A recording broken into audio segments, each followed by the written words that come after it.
and in seeking basic accountability for it. As Speaker and as a council, we support you in your pursuit of accountability for Kowalski's death, and we recognize the continued pain and trauma that you've been forced to endure as a result. And we thank you again for being here today. Yesterday, the mayor released his fiscal 2024 executive budget. The council has been pretty clear that our priority is ensuring that the budget delivers investments in the essential services that New Yorkers need to recover and succeed in our city. While there were some adjustments to the most recent PEG proposed by the administration, the executive budget still includes another PEG totaling $1.6 billion in proposed cuts and maintains all other previously enacted and proposed PEGs that total more than $4 billion over fiscal year 23 and 24. Our libraries, CUNY, and other essential agencies and services that New Yorkers rely on are still facing significant cuts that are harmful. Chronic understaffing and inadequate resources at city agencies have already made it difficult for them to fulfill their obligations to deliver critical services and programs. As a result, New Yorkers are not getting the help they need, whether it's food assistance, housing vouchers, or other important services. New Yorkers, and especially our working families, are already stretched thin as they face a crisis of affordability in this city. As a government, it is our responsibility to deliver, and we cannot afford to fail them at this critical time. New Yorkers need smart investments in key services that will set them and our city up for success. For example, earlier this week, I was joined by Mental Health Committee Chair Linda Lee, Majority Leader Keith Powers, Councilmember Eric Bottcher, and mental health advocates and service providers to release our mental health roadmap. This detailed plan that focuses on strengthening our mental health care infrastructure and services with evidence-based solutions contains the type of investment that the city must prioritize. We're facing a mental health crisis, and if we do not take meaningful steps to meet this need, our city will fall short for New Yorkers.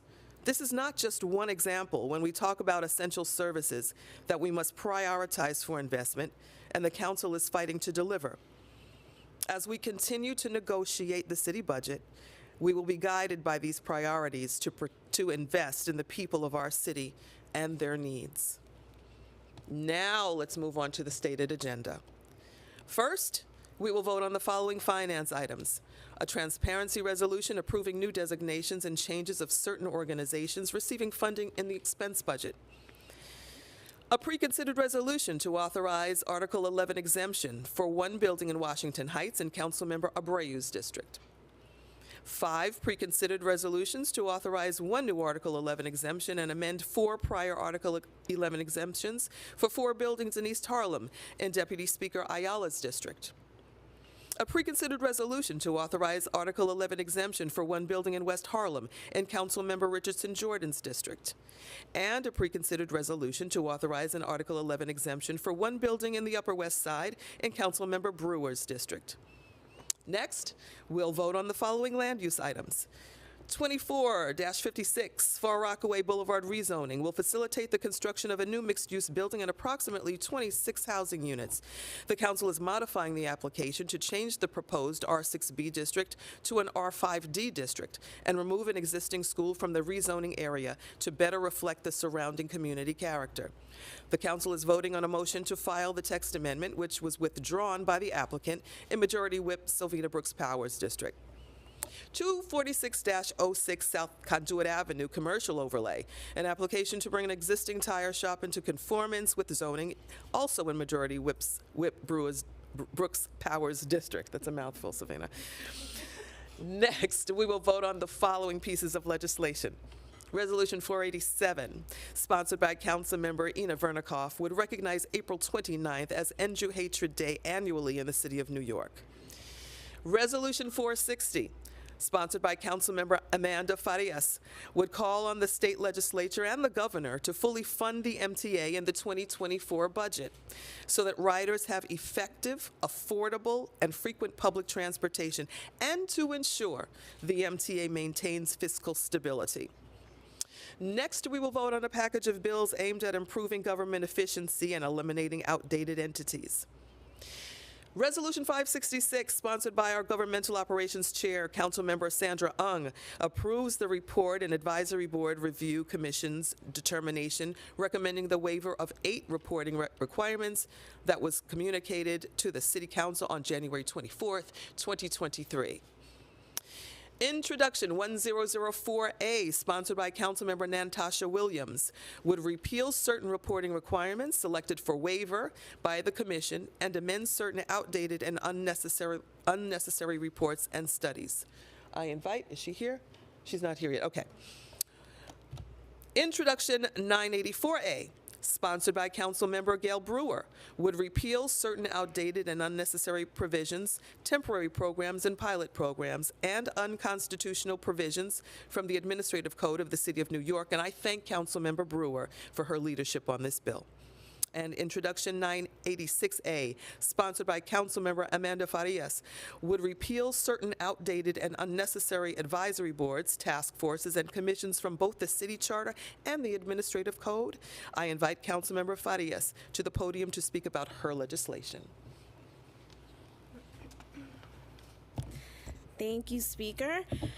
Today I'm excited to see 2 bills of mine that prioritize the efficiency of our city government being voted on today. The first, Resolution 460, which calls on Governor Hochul to fully fund the MTA and make 6-minute service a reality. This is something all New Yorkers need right now, and while we still have time to make life-saving choices for New Yorkers, this council is demanding it be included in our state budget. The second, Introduction 986A, the omnibus repeal bill focuses on amending and repealing more than 15 non-essential task forces, advisory boards, and commissions. This bill is a part of a larger package with my colleagues, Councilmembers Sandra Ung, Gail Brewer, and Natasha Williams. We, as a council body, with the leadership of Speaker Adams, are taking the initiative to do some very necessary spring cleaning.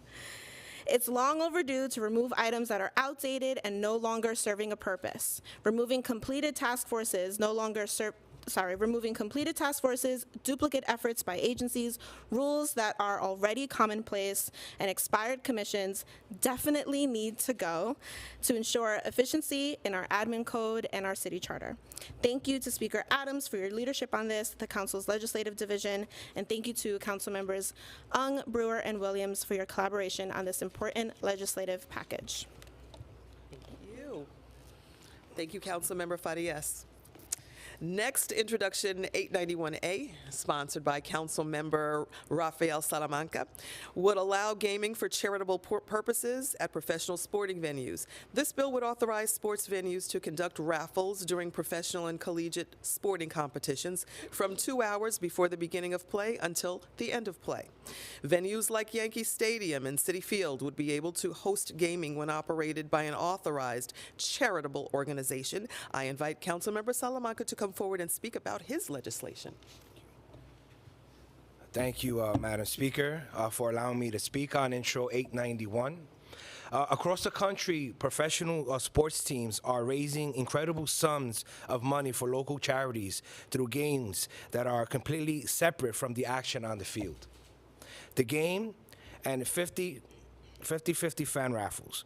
The very rare exception, however, is teams who play in New York City sports venues who, as a result of an antiquated section of New York City Charter, are prohibited from hosting games of chance at stadiums and arenas.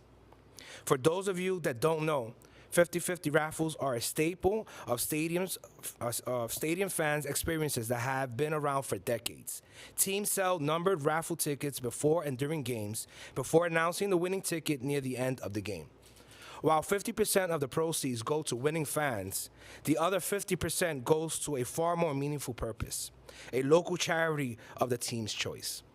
With Intro 891, we are bringing the city in line with what is already allowed at sports venues across New York State and virtually every other state in our country, all the while paving the way for sports teams to raise hundreds of thousands of dollars for charities each season. Thank you. Thank you, Councilmember Salamanca. Next, Introduction 190A, sponsored by our public advocate Jumani Williams, would require the Department of Homeless Services to create a Bill of Rights that inform individuals experiencing homelessness of the rights and services available to them. DHS would have to make this information publicly available on its website, in shelters, and in social service offices. Oh, there he is. I invite our number one Knick fan next to me, our public advocate, Jumani Williams, to speak about his legislation. Welcome. Thank you so much, Madam Speaker. First, I just want to say greetings to the Troic family and align myself with every single word that you said. And while I'm not surprised that you are again in the forefront of leadership, I just want to say thank you. Thank you to the Speaker for allowing me to speak and support this bill, and the Chair, Majority Whip, the Chair Ayala for her support. We're in a moment when the housing and homelessness crisis is deepening, both for the people seeking asylum here and the 50,000 people who are here in our shelters before they arrived. I want to be clear that the homelessness and housing crisis has been a crisis before our aspiring New Yorkers came, and had it been dealt with then, this wouldn't be exacerbated right now, which is what is happening. Homeless individuals are being targeted, demonized, and dehumanized inside and outside of shelters. Unhoused people feel like they're left without support, without options, without rights of recourse. Amid a system that has failed for so long and has left people feeling abandoned and powerless. Instead of centering the need to provide safe, supportive, deeply affordable, income-targeted housing, unhoused people are being treated as a nuisance, as sometimes to be ignored or even removed. This bill establishes and codifies a statement of rights, defining the rights of homeless individuals within and outside of our shelter system. Those rights include shelter, access to legal services, request of an interpreter, and have documents translated when interacting with city agencies, educational options for children experiencing homelessness, voting rights, voter registration and how to find polling places, information on how to file a complaint, and protection against retaliation for filing complaints, protections against discrimination, and the right to remain outside. It also details the rights of individuals in shelters. As we work to get people into permanent, affordable, and income-targeted housing, we need to codify the rights of homeless individuals into law, to clearly state and make them known, to ensure that they are upheld and that people are empowered to demand what they deserve. While these standards are present in agency rules and other city agencies and guidances, the legislation synthesizes them into a single declaration. Aggregating, codifying, distributing, and publicizing these rights will help to ensure they are upheld and empower homeless individuals and New Yorkers to self-advocate if these rights are violated. Thank you again to the Speaker, to Chair, and to the body. Thank you, Public Advocate. I didn't wear my orange today only because, anyway, I did wear my blue. Got it. All right. Introduction 704A, sponsored by Councilmember Sean Abreu, would provide landlords with the option to receive rental assistance payments like city FEPS via an electronic transfer to their bank accounts. I invite Councilmember Abreu to come to the podium and speak about his bill. Thank you, Madam Speaker. Imagine you did nothing wrong, you worked hard to make ends meet and maintain your obligations, and you still find yourself in housing court defending yourself against an eviction notice. This is not some hypothetical scenario. This nightmare is a living, breathing reality for thousands of tenants who fail to receive their rental assistance payments from the city. The bill the council will pass today automates rental assistance checks from the HRA, addressing this crisis head on. The city is now mandated by law, or will be mandated by law at the end of this dated, to allow landlords to opt into an instant electronic delivery of rental assistance benefits with an online record of receipts that is clear as day. It's incredible that it's taking us this long for the city to provide electronic payments directly to landlords. This helps out tenants, it helps out landlords, it helps the city save money on our rental, on our shelter system, alleviating the shelter system. And as we heard in our hearing on this bill, rental assistance checks have been sent to the wrong addresses on multiple occasions, putting our tenants at risk of displacement solely due to government inefficiencies. These missed or delayed payments are preventable errors that are dire consequences for families receiving housing assistance. I am thrilled that we are taking action to keep tenants where they belong safely in their homes. Thank you again, Madam Speaker, Deputy Speaker Ayala, and my colleagues for the support. I look forward to today's passage. Ooh, you got applause from your colleagues. I heard murmurings that someone, a veteran colleague whose name I won't mention, wished that it was his bill. It's so good. It's a good one. Okay. Next, Introduction 273B, sponsored by Councilmember Mercedes Narcisse, would require NYPD officers to be trained to recognize and respond to individuals with autism spectrum disorder. The training would be incorporated as part of a new recruits academy process, and all uniformed members would receive the training on a biennial basis. I invite Councilmember Narcisse to come to the podium and speak about her bill. Thank you, Madam Speaker. Thank you. First, I want to say sorry for what's going on in your life. It's difficult as a mom and a nurse for over 3 decades. It's difficult, and we need to do better. When we lead with kindness and compassion, our city moves in the right direction.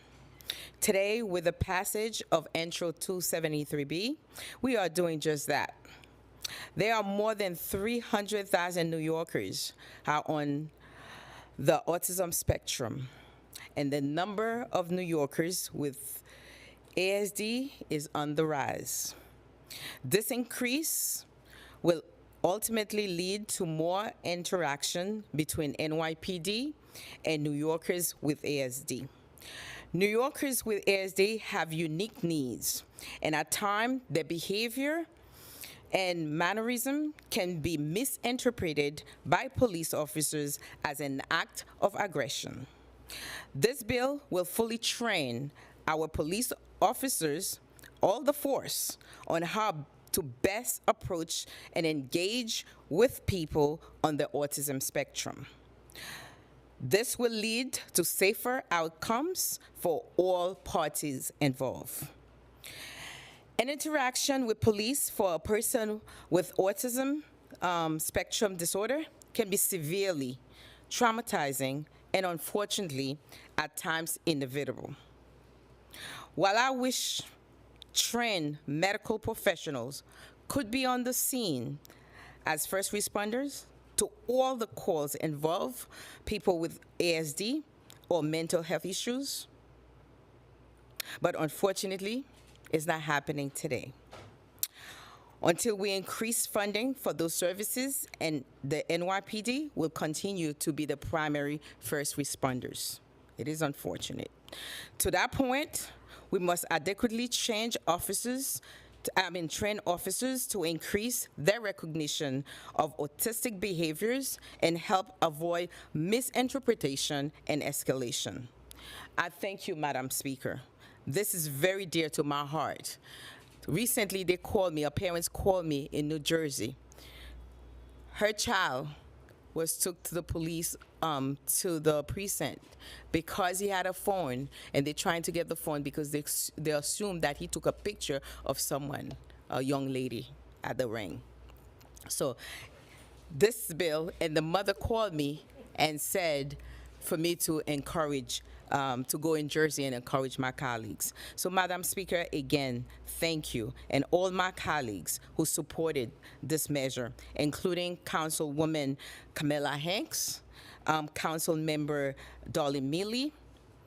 I thank you. And the chair of the committee, of course, Hanks, the public safety, the NYPD, and all the advocates who helped me for this bill to get to this place today. I thank you all. So let's do it, New York. We can do it. Thank you. Thank you, Councilmember Narcisse. That one gets to my heart as well. Finally, we will be voting on a package of critical street safety bills. While traffic fatalities have fallen sharply over recent decades, The overall increase in traffic violence since 2018 has been concerning, particularly the increase of children killed on our streets. This year alone, we've already lost 41 people to traffic-related fatalities, which are preventable tragedies. Behind every crash is a family and a community impacted by this violence, and it's important that the council advance equitable policies like the legislation we're voting on today to ensure that all New Yorkers can live, work, and commute on our safer streets. Introduction 805A, sponsored by Public Advocate Jumaane Williams, would accelerate and modify the study and reporting of traffic violence incidents as required by local law. It will require the comprehensive study that DOT is required to conduct after all traffic crashes involving a pedestrian fatality or serious injury take place every 4 years instead of every 5 years. DOT will now be required to submit the study to every community board. In addition, the legislation will require that the reports that DOT produces every 3 months on serious vehicular crashes now be submitted to the Speaker and all community boards as well. And once again, I invite Public Advocate Williams to come back to the podium to discuss this important piece of legislation. Thank you so much again, Madam Speaker, and thank you to our Majority Whip and Chair of the committee, Councilmember Brooks Powers. For years, traffic violence has been dubbed a silent epidemic. In 2022, 255 people died from traffic crashes, and our city has not seen this figure go below 200 for years. Every person who was a part of these numbers would be alive today and should be alive today. Traffic deaths are preventable, 100% preventable. It's my hope that the bills being voted on today will be part of that prevention, including mine. My bill will require the Department of Transportation, or DOT, to expedite studies of traffic crashes involving pedestrian fatalities or serious injuries every 4 years, an increase from the current requirement of a 5-year assessment. DOT would also analyze the conditions and factors behind each crash and develop strategies to improve pedestrian safety. The bill would also require DOT to make publicly available inspection reports of locations that have encountered 4 or more crashes involving death or serious injury. The legislation would increase transparency, aid collaboration, and help prevent traffic violence. It's important to be clear that these bills represent a foundation, definitely not a finish line. This tragic amount of traffic deaths isn't going to slow down unless we do. So we have to make sure that we continue to support laws in the state as well that help us do that.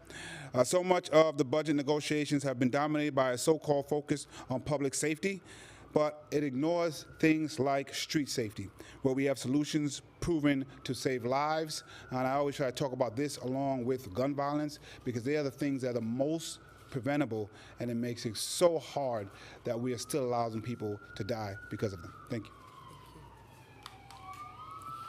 Thank you, Public Advocate. Introduction 679A, sponsored by Councilmember Rita Joseph, would require the installation of traffic calming devices to safely slow or reduce traffic in senior pedestrian zones, which are areas that DOT, in consultation with DFTA, have determined to be especially dangerous for senior pedestrians. Each year, the Department of Transportation will evaluate each senior pedestrian zone for the installation of traffic calming devices and install at least 1 in each senior pedestrian zone and at least 50 across all senior pedestrian zones. I invite Councilmember Joseph to come to the podium and speak about this bill. Thank you, Madam Speaker. The family of Cherwick, we stand with you, and our condolences are with you as you navigate the system. Good afternoon, everyone. As you're aware, our community is a home to large number of seniors who rely on our streets and sidewalks to get around safely and comfortably. Unfortunately, we have seen an increase in accidents involving senior pedestrians, many of which are caused by speeding drivers, reckless drivers on the road. This is a matter of great concern, and it is our duty as this council to take action to protect our most vulnerable residents. That's why it's important for this bill to call on the DOT to install calming traffic devices in senior pedestrian zones throughout our communities. By installing these devices in areas where senior citizens are more likely to be walking, we can ensure they can move about our community with greater ease and confidence. These devices will also encourage drivers to slow down and pay closer attention to roads, which will help to reduce the number of incidents, accidents, and injuries in our community. In addition to installing calming devices, traffic is a cost-effective solution, as our public advocates have said. These are so much preventable measures that can be implemented quickly. We make our streets safer for everyone, especially our seniors, as I have a mom who's senior who had me late in life. So I look out for her and all of the seniors in our city, especially for our seniors. Together we can make our community safer and more welcoming for all of our residents. Thank you. Thank you, Madam Speaker. Majority Whip, thank you so much for this. This is amazing. Traffic violence have hit my district very hard, and most every year I stand at a podium, I call out the names of my students who have lost to traffic violence. Other than supporting our young people, this is time that we support our seniors in our communities. Thank you. Thank you, Councilmember Joseph. Finally, Introduction 854A, sponsored by Transportation and Infrastructure Committee Chair Majority Whip Sylvina Brooks Powers, would require DOT to implement daylighting at no less than 100 intersections per year, beginning in 2025. Daylighting prevents vehicles from occupying certain areas near an intersection as a way to expand sight lines for approaching motorists and all road users. DOT will also be required, whenever certain criteria are met, to install daylighting barriers such as bollards, bike racks, and other physical infrastructure to prevent vehicles from occupying those areas which have undergone daylighting. I now call on our Majority Whip, Brooks Powers, to come forward and discuss her major legislation. Thank you, Madam Speaker. And today I'm so excited to stand with my colleagues on the council to celebrate the passage of a package of legislation to improve street safety. Every year, far too many New Yorkers are victimized by preventable traffic violence. Last year, 255 lives were lost to traffic violence, including 16 young children. Last year was the deadliest year on our roads for children since 2014. The council is committed to improving street safety infrastructure and enforcement citywide and help realize Vision Zero in New York City. Today, the council will pass Introduction 854A, which I introduced in conjunction with Manhattan Borough President Mark Levine. This bill will require the Department of Transportation to daylight more than 100 intersections a year across the city, as well as study the benefits of daylighting for public safety.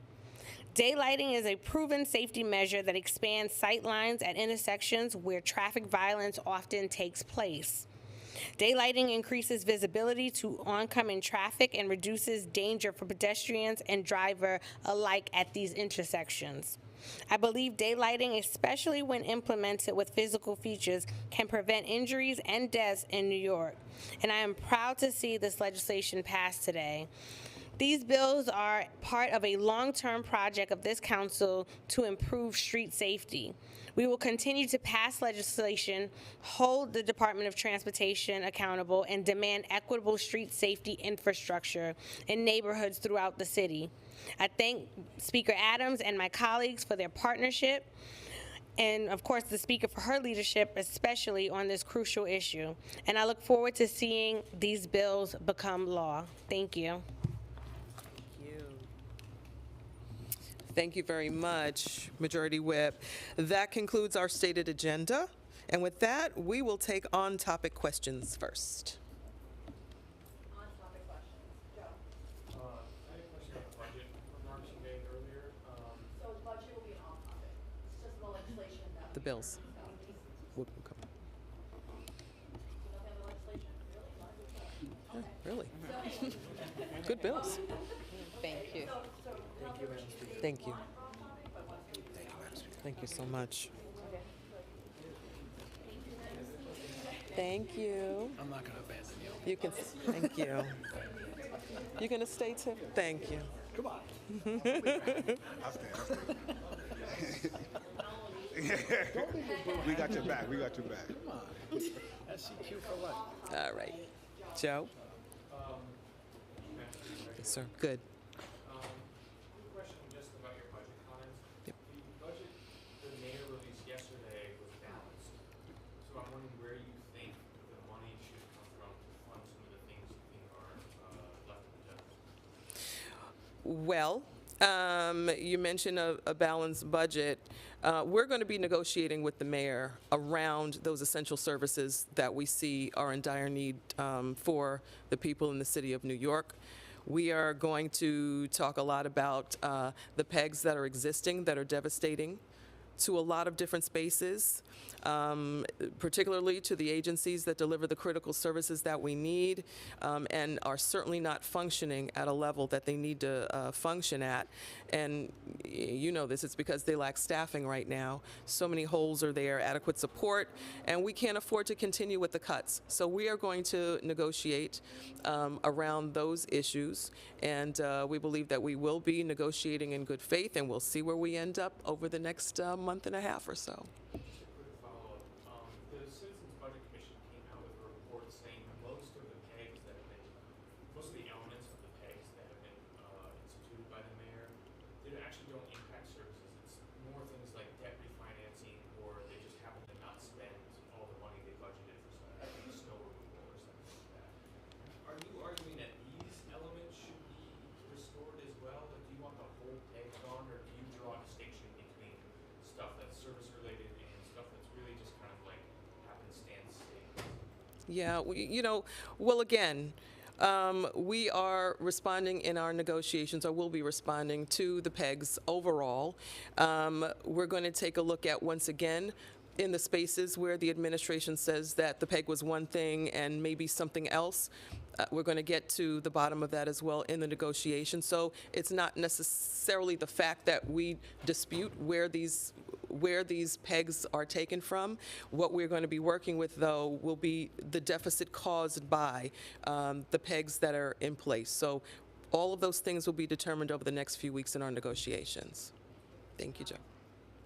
Hi. Good afternoon. Hi, Speaker. Yana. In terms of the Trawick family and your Yes. call for accountability, what specifically does that look like for you in terms of the ongoing NYPD disciplinary trial? Well, first of all, the CCRB must be respected as the oversight body for the city, and when it comes to the NYPD, and that has been in question for a very long time. The oversight board has recommended certain items, and we as a body do support and respect the CCRB's role in its work, and it really should never be undermined and disregarded in its efforts to ensure accountability for misconduct.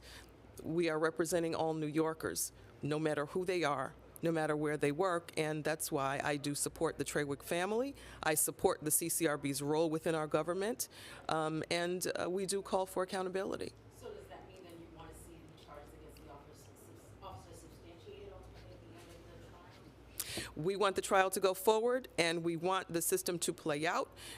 We want the CCRB's recommendations to be respected. Following up, Madam Speaker, I know you called for accountability for both the officers, the police commissioner, but also the mayor, and I know he speaks often about public safety. Have you spoken with him about this particular case, especially when it comes to disciplining the officers and, a New Yorker who some would say was not kept safe within New York City? I have not spoken with the mayor about this. Again, I wanted the role of the CCRB to be respected with that regard. So again, I am looking for the CCRB to have done its due diligence, and I respect the recommendation of the CCRB. Would you, if you have the opportunity to speak about this with him, we're in the midst of budget talks, but I don't know what you would say to the mayor in terms of that conversation about this? Well, as I said in my opening remarks, I would reiterate the same thing that I said, to this group today in my opening remarks. All of my sentiment regarding the Trawick family, regarding my involvement in past session, when the Black, Latino, and Asian Caucus sent the very first letter supporting this family to the prior administration. Here we are 4 years later dealing with this tragedy and looking for accountability for this family. So that would be the substance of my conversation. Speaker, I don't know if you heard the mayor's comments yesterday about NYPD overtime spending. He was saying that it shouldn't be a big concern. So I just want to ask you if you think that the NYPD overtime budget is a particular concern, maybe more than other agencies, and if you think that the spending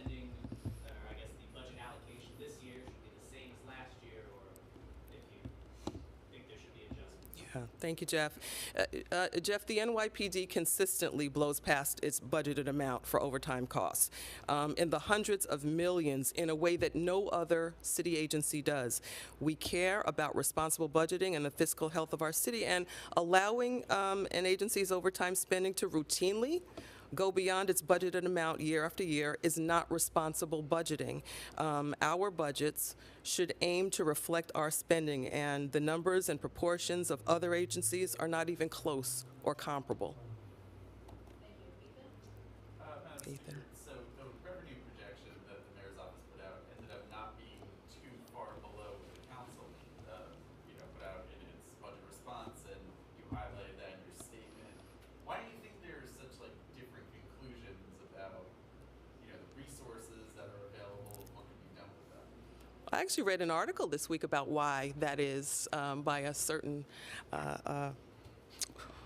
organization or media. I am so proud to have some of the brightest minds working in our finance division, and their track record really does speak for itself. I've said many times from this podium that, our finance division, hands down, we put them against anybody. So we take a look at the numbers. The council's projections have been closer than OMB's to the city's actual tax revenue in almost every year since fiscal year 14. The fact is that we're not over projecting our tax revenue estimates as some have accused us of doing, but we're really, really glad to see the executive budget reflect that our projection was accurate, and that there are resources to invest in New Yorkers and the essential services they need, as well as plan for potential risks. I just think that traditionally there has been a way to look at the budget from one side of City Hall compared to the way that the budget is looked at on this side of City Hall.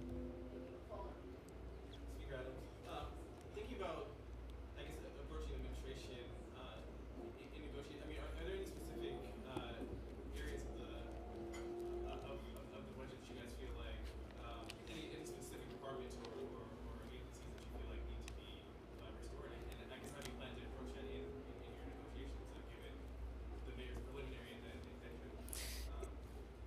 Yeah. Yeah, thank you. Well, that is the nature of negotiations, is to talk about it and to hopefully come to consensus as best we can. There are various administrations right now that are hurting, that have been hurting for a long time, and because of the pegs that have been implemented, will continue to bleed out and cause a lot of harm to New Yorkers in need. And, we're still coming out of a pandemic. We've been facing very, very serious issues when it comes to our fiscal responsibility. But again, as far as agencies are concerned, we can go anywhere from DHS to HPD and beyond, and we can speak with any number of workers, as we have in our oversight hearings, to get their take on it as well. And many agencies agree that the work that they do is not sustainable in its current fashion. And if we support this type of a budget that continues to take away from essential services, that is certainly not going to be to the benefit of the people that we are sworn to serve. Hi, Kelly. Follow up to that question, what specific areas do you agree with the mayor on when it comes to his budget? And in your talks yesterday with him, did he seem open to negotiations to restoring any of the budget cuts he seemed to be prioritizing? Thanks for the question. We didn't speak about that specifically because that would open up negotiations, and we're not there yet per se. There are always areas that we agree in. I guess the top issue that we agree with would have to do with the issue that New York needs help, substantial help from our state and federal partners when it comes to funding for asylum seekers and the work that we have around the influx of asylum seekers, albeit a condition that we were in prior to the influx and the high numbers of asylum seekers. We were, quite frankly, in a very, very bad place for housing for New Yorkers. Since then, this has become a crisis for New York, and I wholeheartedly agree with the mayor, with the administration, that our federal partners must be that. They must be partners with New York. New York happily is a sanctuary city. But the way that this has been handled pretty much in absentia as far as the federal government is concerned and our federal partners, that has to change. And on that, we are definitely aligned. Thanks, Kelly. Thanks, everybody.